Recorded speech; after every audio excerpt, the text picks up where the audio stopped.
रहीम सल्लल्लाहु ताला अला मुहम्मद व अला आलिहि व सहबिहि व बारिक वसल्लम। स्टूडेंट्स, आफ्ताब तारी आपसे मुखातिब हूँ। हमने आज से कुछ अर्सा पहले जो है वो टैक्स के मुतालिक जो है वो काम करना स्टार्ट किया था, जो किसी वजह से जो है वो रुक गया। तो आज से इंशाल्लाह रेगुलरली हम जो है वो इनकम टैक्स का जो न्यूमेरिकल है, जो 20 नंबर का कंपलसरी पोर्शन है आपके पेपर के लिए, उसको जो है वो पढ़ना स्टार्ट करते हैं। और इसको स्टार्ट करने से पहले मैं आपको ये करता चलूं कि आप इंट्रोडक्शन जो है वो इनकम टैक्स के न्यूमेरिकल का, जो कि पहली वीडियो है, जो कि पहला लेक्चर है, आप उसको जो है वो अच्छे से सुन लीजिएगा, उसको देख लीजिएगा। इसके बाद ये लेक्चर नंबर 2 जो है ये आपका होगा। तो मैं उसका लेक्चर नंबर 1 जो इंट्रोडक्शन है उसकी डिस्क्रिप्शन जो है वो डाल भी दूंगा। इसकी उसका जो लिंक है वो इसकी डिस्क्रिप्शन में डाल दूंगा। आप उसकी मदद से जो है वो लेक्चर नंबर 1 इंट्रोडक्शन इसका इनकम टैक्स के न्यूमेरिकल का, उसको अच्छे से देख लीजिएगा। उसके बाद आप इस लेक्चर नंबर 2 पे आइएगा, आपको इंशाल्लाह काफी अच्छी जो है वो अंडरस्टैंडिंग होगी। तो अभी मैं इसका जो है वो बाकायदा जो है वो आगाज करता हूं, तो आप जरा तवज्जो से सुनिएगा। बेटा, हम लोगों ने 20 नंबर का जो है वो इनकम टैक्स का न्यूमेरिकल पेपर में अटेम्प्ट करना हमारे लिए जरूरी है। तो इसको अटेम्प्ट करते हुए हमें कुछ रूल्स जो है वो अच्छे तरीके से आने चाहिए। पेपर में वो आपको कोई 8-10 पार्टिकुलर्स का एक क्वेश्चन देगा और उसके रूल्स आपने पहले से पढ़े हुए होंगे, याद किए होंगे, तो आपके लिए वो न्यूमेरिकल करना जो है वो आसान हो जाएगा। तो आप बच्चे भी जरा तवज्जो से देखिएगा। हमारे पास ये फॉर्मेट है इनकम टैक्स न्यूमेरिकल का, जिसमें हमने नेम, टैक्स ईयर, आपका जो टैक्स ईयर है वो 2021 ही होगा इस साल के पेपर के लिए, जो आपके 2022 में पेपर होने हैं उनके लिए। तो आप जो है वो टैक्स ईयर यही लिखेंगे। उसके बाद टैक्स ईयर एंडेड हमेशा 30 जून को ही हमारा टैक्स ईयर खत्म होता है, यही आप लिखेंगे। रेजिडेंशियल स्टेटस हमेशा जो है वो रेजिडेंट ही हुआ करेगा, क्योंकि बंदा रेजिडेंट होगा तो वो टैक्स पे करेगा, अदरवाइज वो टैक्स नहीं पे करेगा। और उसके बाद हमने कंप्यूटेशन करनी है, हमने कैलकुलेशन करनी है। किस चीज की कैलकुलेशन करनी है? टैक्सेबल इनकम की और टैक्स पेएबल की। पहले हम ये कैलकुलेट करेंगे कि हमारी टोटल इनकम कितनी है जिसके ऊपर हमारा टैक्स लगता है। उसके बाद जो है वो हम ये तय करेंगे कि हमारा टैक्स जो है वो कितना है। तो पहले हम अपनी टैक्सेबल इनकम की तरफ जा रहे हैं कि हमारी टोटल इनकम जो है वो कितनी है। अब इसमें हमारी जो इनकम है वो टोटल 5 हिस्सों पर मुश्तमिल होती है। उसमें जो पहला हिस्सा है वो है इनकम फ्रॉम सैलरी। मैं कोशिश करूंगा कि आपको रोजाना जो यहाँ पर काम करवाऊं, साथ में व्हाइट बोर्ड के दूसरी तरफ इसकी एक छोटा सा न्यूमेरिकल जो है वो आपको या तो रेफर कर दिया करूं या खुद से अगर मुमकिन हो तो करवा भी दूं।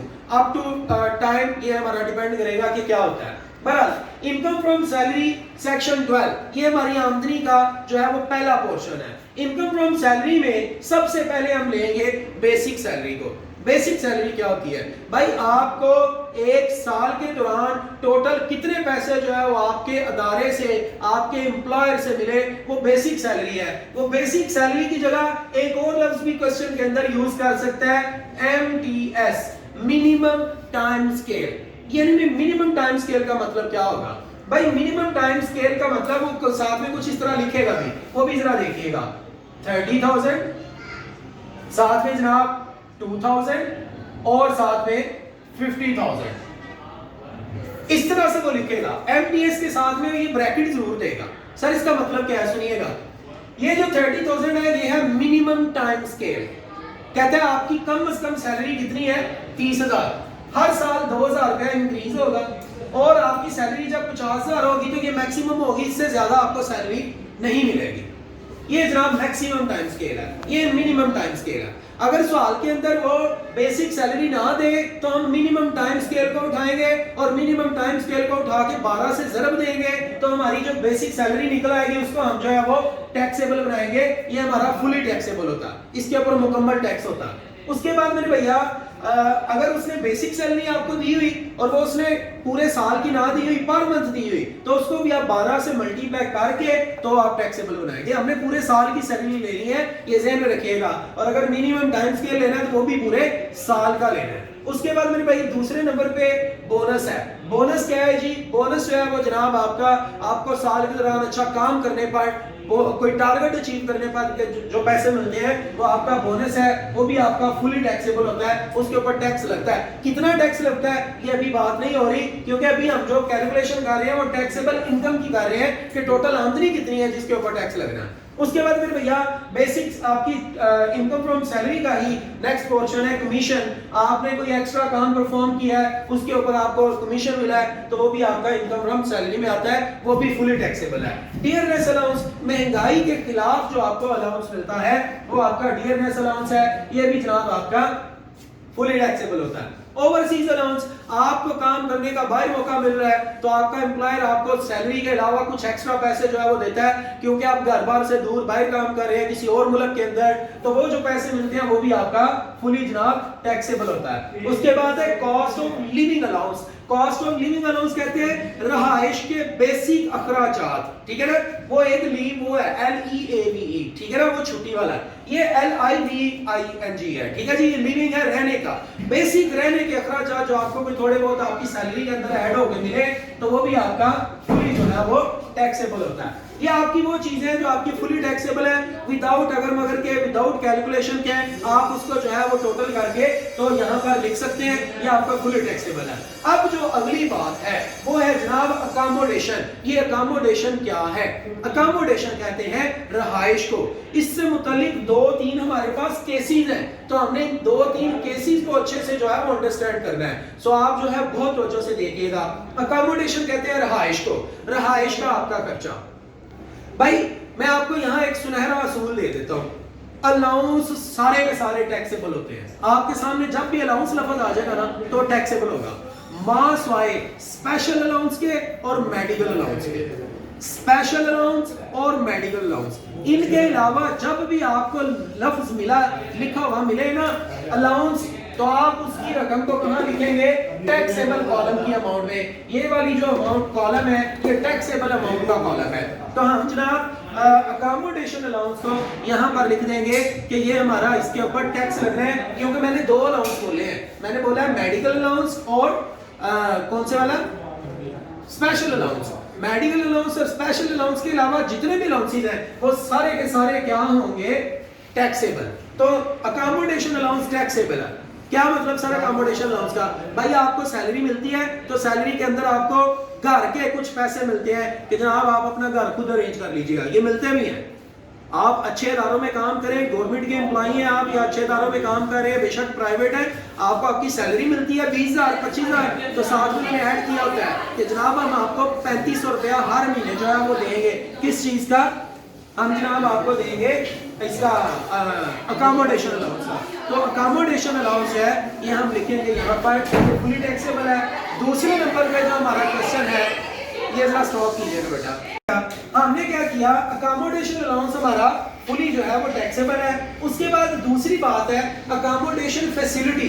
बाज़ औक़ात ये होगा कि आपको सैलरी के अंदर रहने के लिए पैसे नहीं मिलेंगे, बल्कि आपको सैलरी के अंदर जनाबे अली पैसों की बजाय आपको घर मिल जाएगा। आपने सुना भी होगा यार वो फलां जगह जॉब कर रहा है तो उसको घर भी मिला हुआ, तो वो जो आपको घर मिला हुआ है उसको हम कहते हैं अकोमोडेशन फैसिलिटी।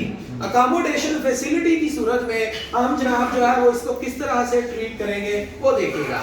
हम अकोमोडेशन फैसिलिटी की सूरत में चेक ये करेंगे कि जो आपको घर मिला है वो आपको कहाँ पर मिला है। घर आपको मिला है छोटे शहर के अंदर या बड़े शहर में? अगर आपको घर मिला है बिग सिटी में तो फिर हम क्या करेंगे? अपनी बेसिक सैलरी का 45% लेके तो टैक्सेबल बना देंगे, यहाँ पर हम लिख देंगे।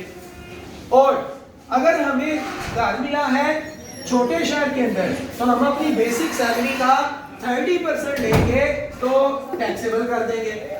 ये आपने देख लेना है। सर पेपर में वो बताएगा, जी बिल्कुल बताएगा। सर अगर उसने पेपर में ये नाम बताया हो कि आपको घर मिला है, वो छोटे शहर में मिला है कि बड़े शहर में नाम बताया हो, फिर हम उसको बड़ा शहर ही ज़्यूम करेंगे। फिर हम अपनी बेसिक सैलरी का, ये बेसिक सैलरी का 45% उठा के तो कहाँ लिख देंगे? टैक्सेबल। ओके हो गया जी? 2 केसेस हो गए। सर वो दोनों इकट्ठे देगा? नहीं जी, दोनों इकट्ठे कभी भी नहीं देगा। वो या ये देगा अकोमोडेशन अलाउंस, अगर ये दे तो फिर तो टैक्सेबल, अगर वो ये नहीं देगा पेपर के अंदर तो फिर वो क्या देगा? Accommodation facility. अकोमोडेशन फैसिलिटी के साथ रकम कोई भी नहीं लिखी होगी, क्योंकि अकोमोडेशन फैसिलिटी होने की सूरत में हमें बेसिक सैलरी का कितने % उठाना है? 45%। उसके बाद मेरे भैया तीसरा केस हमारे पास है ceiling rent paid by employer if this facility is not given. ये लिखा है मैंने, जरा गौर कर लीजिएगा। Ceiling rent paid by employer if this facility is not given.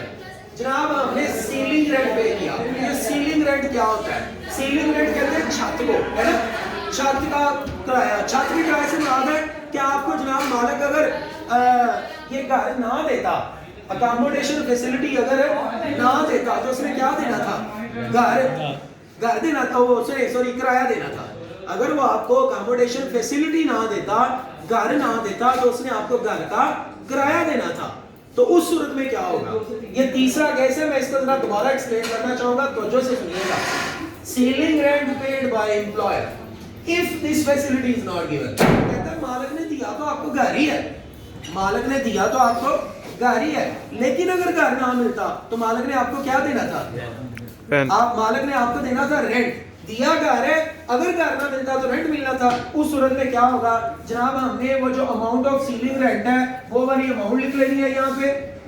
उसके बाद अगर आपको घर मिला हुआ है बड़े शहर में तो उसका 45%, अगर छोटे शहर में मिला है तो उसका 30% लेके आपने यहाँ लिखना है।